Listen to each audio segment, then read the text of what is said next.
Hi, Karen and Simon from I Do Canals. How you doing? Today we're on the Trent and Mersey. We're on the Trent and Mersey. This is it here. Where are we near? Wardle Canal. Wardle Canal. Just that way, just the other side of King's Lock. And the Wardle Canal is the shortest canal on the network, but more about that in a minute. Do you know what lock number this one is? 71. 71. It's King's Lock, as you can possibly tell from the name of the pub behind. We're going to the pub later, aren't we? Yeah. We can play the quiz. We're going to win the quiz. No, we're not. Optimism, pessimism, maybe somewhere in the middle. Not last. Maybe last. Hey, the last one we won. Only because I answered the right question. You answered one question. I did. She was the only person to get it on our team. We won. Yeah, So- and you lot said it was the wrong answer. Well. More about that later. Yeah. Anyway, we're going to go down a little bit the Middlewich Canal. We're going to look at some catastrophic stuff that happened a few years ago. We are. And we're going to talk about a lovely, sweet old lady who's no longer there, aren't we? We are. So we are. So please subscribe to our channel, and I hope you enjoy the video. I'm a little bit curious about the steps and this little bit. I've thought it through, and my theory is this. Boats coming out of the lock, unable to be pulled by the horse, because they've already detached and they're coming down here, over the bridge maybe, and then down that side. So I think the steps are so that somebody who's on the shore, the canal banks, the towpath, could either get hold of a rope by crossing onto here, grabbing the rope, and likewise pulling it down here, getting the boat moving through the lock, hooking the rope back up to the horse, and on they go. I don't see any other reason for it. This is purpose built for something. You wouldn't back a horse into here because the silly sod's going to fall into the canal. I don't see any other reason for steps to be there. And there's a safety rail as well. So you could be stood here waiting to take a rope from the front of the boat, from the towing loop, connect it up. I don't see any other reason. What do you think? Stick it in the comments. In the distance is Bridge 167. Behind the camera is Bridge 169. This is Bridge 168. And it is the Trent Mersey end of the Wardle Canal. Originally known as the Wardle Green Branch, and it was built for a single and solitary purpose, and that was to extract tolls from all boats traversing between the Trent and Mersey and the Shropshire Union, and vice versa. Today it's just known as the Wardle Green Canal. There's lots of controversy over whether it's just a little branch or whether in its own right it is a true canal. I think it's a true canal. It's got a bridge, it's got a towpath, it's got one lock, and you can take a boat on it. This bridge is really low.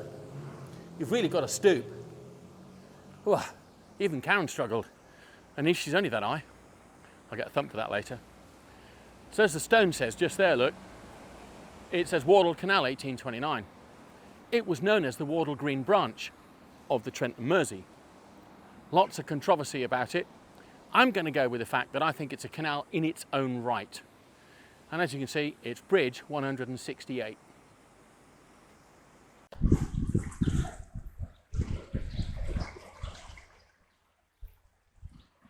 I'm lending a hand.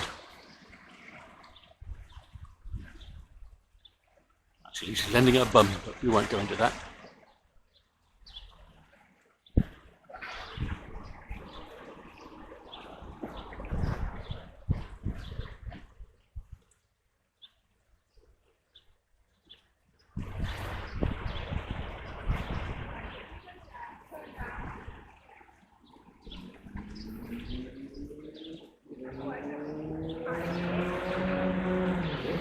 Karen's going to close the sluice.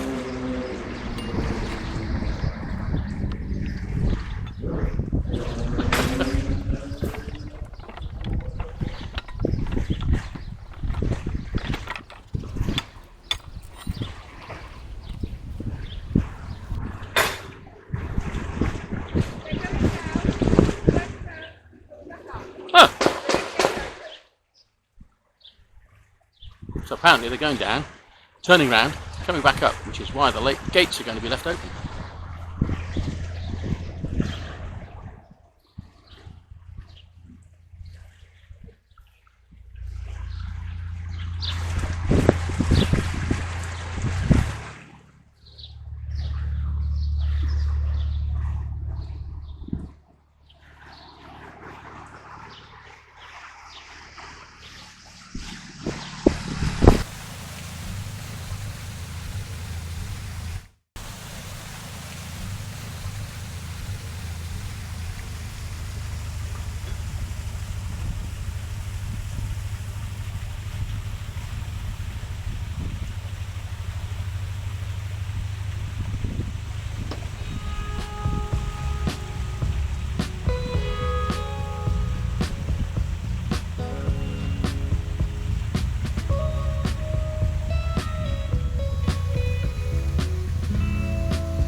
So you just done a week on the boat, have you?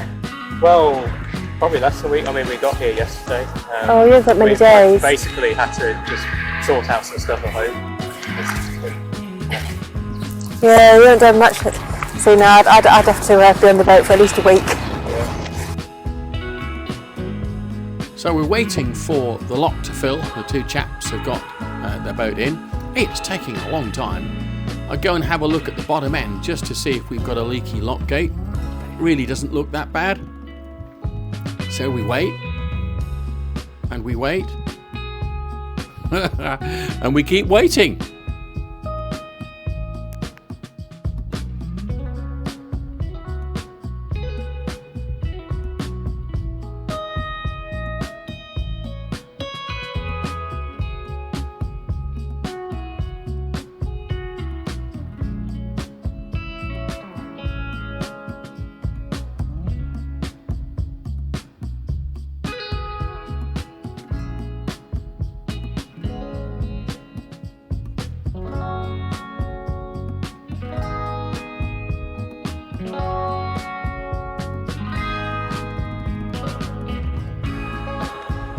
And after a few minutes, I go and have a look at the sluice gates that I've opened to fill, and I notice the one on the other side is not quite fully open.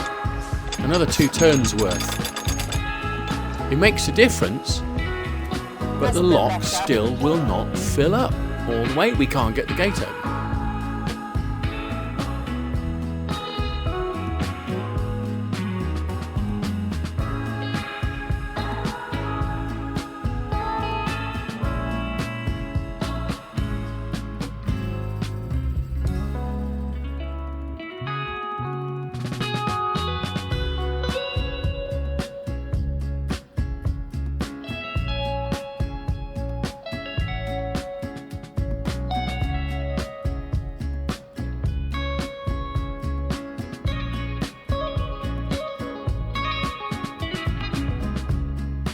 And then I'm peering across at the far end, and it looks like the sluice gate on the far side that one of the chaps has done is still open a bit. And he goes and has a look, and sure enough, it's not fully closed. He shuts that off, and we're done.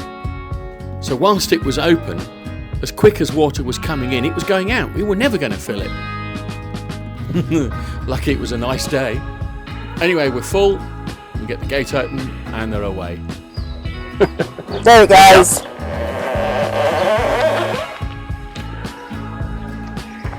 Is that you? No.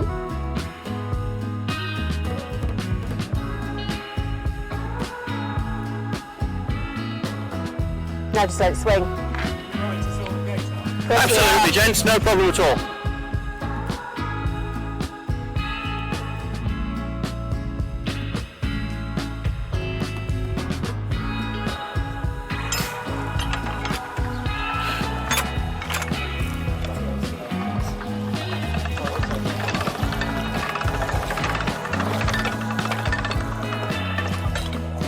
When was it that we did that? That was on the Shroppy, wasn't it? Yeah.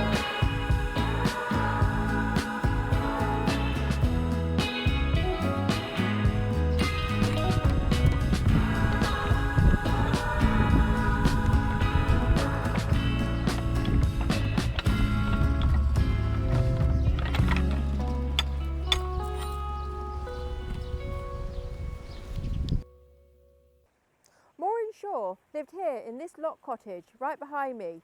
She was born in 1934 and passed away in 2012. On the 30th of March in 2012, she was laid to rest. She went from here, behind me, all the way down to onto the Trent Mersey, and from the Trent Mersey she went down to the Middlewich, and she was laid to rest in the Middlewich cemetery. Maureen lived her latter years here in the cottage. But when she was younger, and as young as 5 or 6 or 7, she lived on a working boat, and her adoptive parents drove the boat, well, managed the boat all the way up. They would go all the way up to Ellesmere, back again to Manchester, and all around, taking cargoes back and forth. And early on, Maureen's job was driving the horse. Apparently, she was given some bread and cheese for the horse to encourage the animal to do various tasks along the way, but invariably she ate it herself.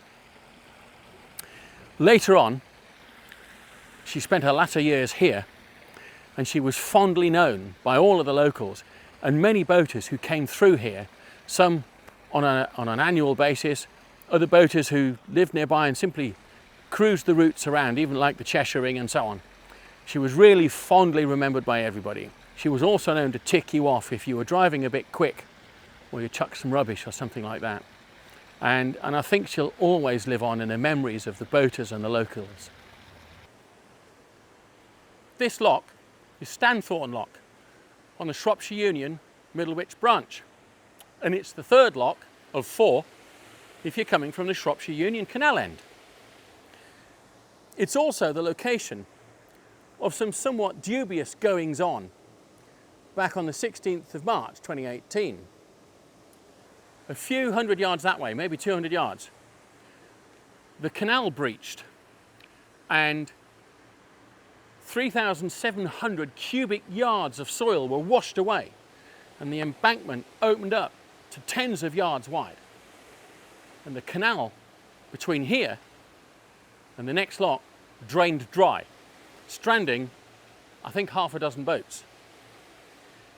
If you read about it online, it kind of suggests that it was an accident.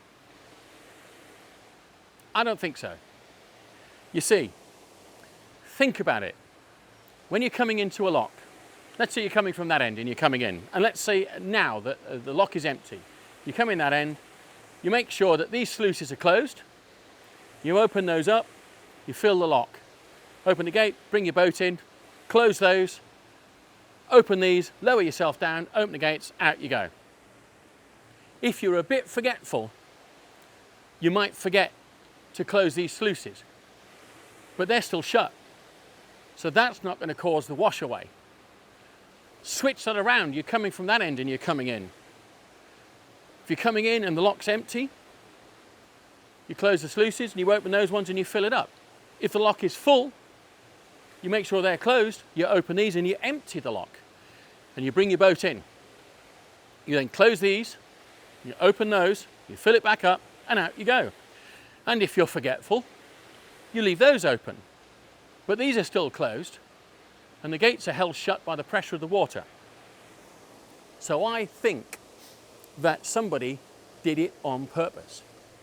I reckon somebody came along, maybe late at night, wound these open, wound those open, and it wouldn't matter if the gates are open or shut, the water poured through. Between this lock and the next one, there are nearly 7 miles of canal. And the difference in height between here and there is about 15 feet. Now you don't need to do the maths. That's a serious amount of water. And as it just continued to pour into this section of the canal here, eventually the embankment, which was built to create the canal runway to the aqueduct and then the other side, gave way. And 3,700 cubic yards of soil whooshed away above the aqueduct. And it opened up to tens of yards wide, and at least 6 boats were left stranded. It cost £3 million, 4,000 tons of stone, and hundreds of volunteers who dedicated their time to repairing the canal. And it took until December the same year to open it up. The poor folks stranded had their boats craned out to the other side of Wardle Lock and on their way. But this canal was out of use for 6 months because of somebody. Maybe they did it as a joke, don't know. I think it was on purpose. I think it was malicious. What do you think? Put it in the comments and let me know. So I think the breach went from about here, all of this, all of the towpath, all of the bankside, up to this tree, and all of it went down there. 3,700 cubic yards of soil and bank and trees. went. When you look around, both that side and that side, there are mature trees. And here, there's this huge swathe of nothing but little saplings. And when you consider it was 2018, there's 5 years for those to grow. These are sycamores, they'll do that in that time. Of course, nettles will come back in one season. Wow. No wonder it took £3 million to repair it. And no matter what you read online, when you look at how to operate a lock in terms of going up it or coming down it, it's not possible to leave both sets of sluices open unless you do it on purpose. You can leave one a little bit open, you get a bit of water come through, but for 7 miles worth of canal to dump itself into this section, yeah, somebody left them all open, all 4 I reckon.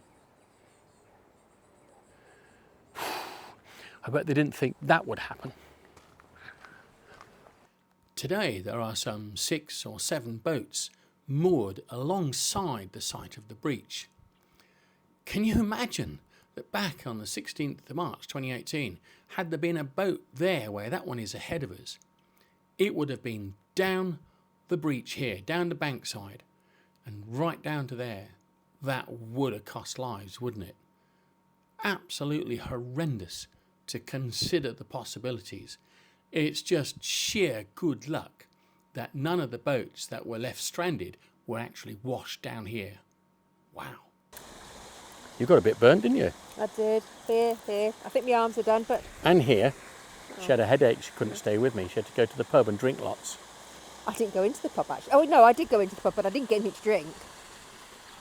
Yeah, I didn't. Anyway, we were going to go to the pub to the quiz, but we've just been informed they're not doing any food. No. And we've been out all day and we're absolutely starving. Martin, the landlord, he's getting ready for a festival. Yeah. Anyway, Martin, you've got a lovely pub.